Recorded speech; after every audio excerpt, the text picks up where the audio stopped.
Hello. ഇത് ഇന്നലത്തെ ഒരു വ്ളോഗാണ്. അപ്പോൾ അപ്ലോഡ് ചെയ്യാൻ പറ്റിയില്ല ഇന്നലെ. അപ്പം വെള്ളിയാഴ്ച എടുത്തു വെച്ചതാണ്. അപ്പോൾ ഒന്ന് മോൾക്ക് ഇന്നലെ സ്കൂളുണ്ടായിരുന്നല്ലോ. അപ്പോൾ പിന്നെ രാവിലെ 6 മണിയായപ്പോഴാണ് എണീറ്റത്. കാരണം പുള്ളിക്കാരത്തിക്ക് ലഞ്ചായിട്ട് ചോറ് വേണ്ടെന്ന് പറഞ്ഞായിരുന്നു, കാപ്പി എന്തെങ്കിലും മതിയെന്ന് പറഞ്ഞിട്ടുണ്ടായിരുന്നു. അപ്പം താമസിച്ച് എണീറ്റാൽ മതി, ദോശയ്ക്കുള്ള മാവൊക്കെ ഉണ്ടായിരുന്നു. അപ്പോൾ ഞാൻ വെച്ചാൽ 6 മണിയാകുമ്പോൾ എണീറ്റാൽ എല്ലാം റെഡിയാവും. പിന്നെ നല്ല മഴയും ഒക്കെ ആയിരുന്നല്ലോ. അങ്ങനെ വെളിയിലിറങ്ങി ഒന്ന് നോക്കിയപ്പോഴത്തേക്ക് എല്ലാവരും നനഞ്ഞ് കുളിച്ച് നല്ല ഉഷാറായിട്ട് നിൽക്കുന്നുണ്ട്. അത് രാവിലെ വന്ന് ഇവിടെ ഒന്നൊന്ന് തുറന്നൊന്ന് ചെടിയെ നോക്കിയില്ലെങ്കിൽ ഒരു സമാധാനം ഇല്ല. എല്ലാവരും പിന്നെ മഴയുടെ ആ മഴത്തുള്ളിയൊക്കെ വീണെല്ലാവരും കാണാനൊരു ഭംഗിയാണ്.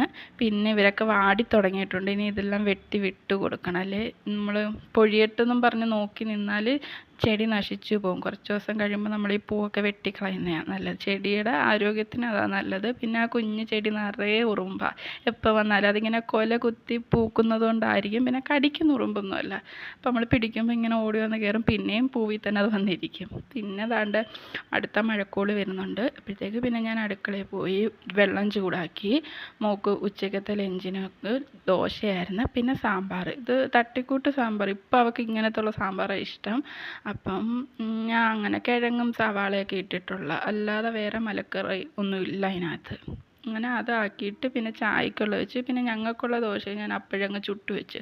കുറച്ച് മാവേ ഉണ്ടായിരുന്നുള്ളൂ. അപ്പോൾ അതങ്ങ് ചുട്ട് വെക്കാമെന്ന് കരുതി.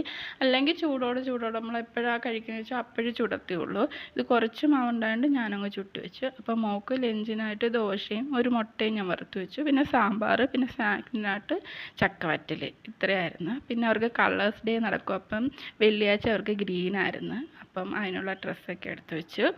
അവളുടെ കാര്യങ്ങളെല്ലാം സെറ്റ് ചെയ്ത് 8:15 ബസ് വന്നു. അങ്ങനെ അവളെ പറഞ്ഞു വിട്ടു. പിന്നീട് വന്ന് ബാക്കിയുള്ള ജോലികളെല്ലാം ചെയ്ത് അടുക്കളയൊക്കെ നല്ല ക്ലീനാക്കി വെച്ച്. കാരണം ഇന്നലെ നമുക്ക് റേഷൻ കടയിൽ പോകണമായിരുന്നു. പിന്നെ പുറത്ത് കൊല്ലം വരെ ഒന്ന് പോകണമായിരുന്നു.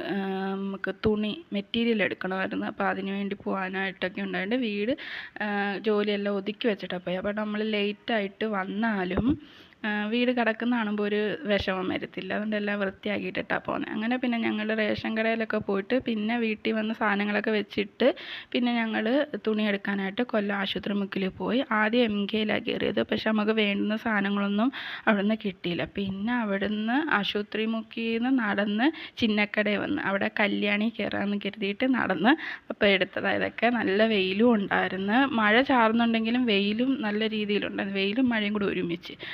അതിൽ നമ്മൾ കല്യാണി വന്നപ്പോൾ നമുക്ക് ആവശ്യമുള്ള മെറ്റീരിയൽ എല്ലാം അവിടെ നിന്ന് കിട്ടി. അപ്പോൾ പിന്നെ വിചാരിച്ചു ആദ്യമേ കല്യാണിയിൽ അങ്ങ് വന്നാൽ മതിയായിരുന്നു എന്ന് തോന്നി. അപ്പം നടത്തേയും വണ്ടിക്കൂലിയും സമയവും പോയി. പിന്നെ നമ്മൾക്ക് വേണ്ടുന്നതെല്ലാം എടുത്ത് അവിടെ നിന്ന് പെട്ടെന്ന് തന്നെ സാധനങ്ങൾ എടുക്കുകയൊക്കെ ചെയ്ത്. മറ്റേടത്ത് അത്രയും താമസിച്ചില്ല. പിന്നെ നമ്മൾ അവിടെ നിന്ന് ഇറങ്ങി പിന്നെ തിരിച്ച് വീട്ടിൽ വന്നിട്ടുള്ള കോല നല്ലോണം കുഴഞ്ഞായിരുന്നു. ഉച്ച തിരിഞ്ഞ് നമ്മൾ വന്നപ്പോഴത്തേക്ക്. അപ്പോൾ 2 ഗോലി സോഡ മേടിച്ചുകൊണ്ട് വന്ന് അത് കഴിച്ച്. ഇപ്പം ഞാൻ റെക്കോർഡ് വോയിസ് കൊടുക്കുമ്പം മോളടുത്തിരിപ്പുണ്ട്. ഇപ്പോൾ ഗോലി സോഡ ഇങ്ങനെ നോക്കിയിട്ട് അവൾ എന്നെ നോക്കുന്നുണ്ട്. ഇനിയിപ്പം വോയിസ് കൊടുത്ത് കഴിയുമ്പോൾ ഇവിടെ തകർക്കും. പിന്നെ നമ്മളെ ഫ്രിഡ്ജിൻ്റെ ബാക്കിൽ വെള്ളം നിറഞ്ഞായിരുന്നു. അത് ഒഴുകി വരുന്നുണ്ട്. പിന്നെ ഞാൻ പിന്നെ അതൊക്കെ എടുത്ത് കളഞ്ഞ്. ഞാൻ ചിരിക്കുന്നത് എന്താണെന്ന് വെച്ചാൽ തുറപ്പിച്ച് എന്നെ നോക്കുന്നുണ്ട്. ആ ഗോലി സോഡ കണ്ടതിൻ്റെയാണ്. അപ്പോൾ പിന്നെ രാത്രി നമ്മൾ കട്ടൻ ചായ എടുക്കുന്ന അതൊന്നും എടുത്തില്ല, ക്ഷീണമായിരുന്നു. പിന്നെ രാത്രിയായി. അത് നമ്മൾ പെരുന്നാളിനിട്ട ലൈറ്റും കാര്യങ്ങളും ഇതുവരെ തൂരിയിട്ടില്ല. പിന്നീട് നമുക്ക് രാത്രി ചോറായിരുന്നു. ഇത് മോക്കിട്ട് വാരി കൊടുക്കാൻ നേരം ഞാൻ എടുക്കാമെന്ന് വിചാരിച്ചത്. അപ്പം സാലഡും ഉണ്ടായിരുന്നു, ഇഞ്ചിക്കറി, ഇച്ചിരി മീൻ്റെ അരപ്പുണ്ടായിരുന്നു. അപ്പോൾ ഇതൊക്കെയായിരുന്നു രാത്രിത്തെ കാര്യങ്ങൾ. അപ്പം നമ്മളെ ചാനൽ കണ്ട് ഇഷ്ടപ്പെട്ടാൽ ഒന്ന് സബ്സ്ക്രൈബ് ചെയ്ത് സപ്പോർട്ട് ചെയ്യണേ. ബൈ.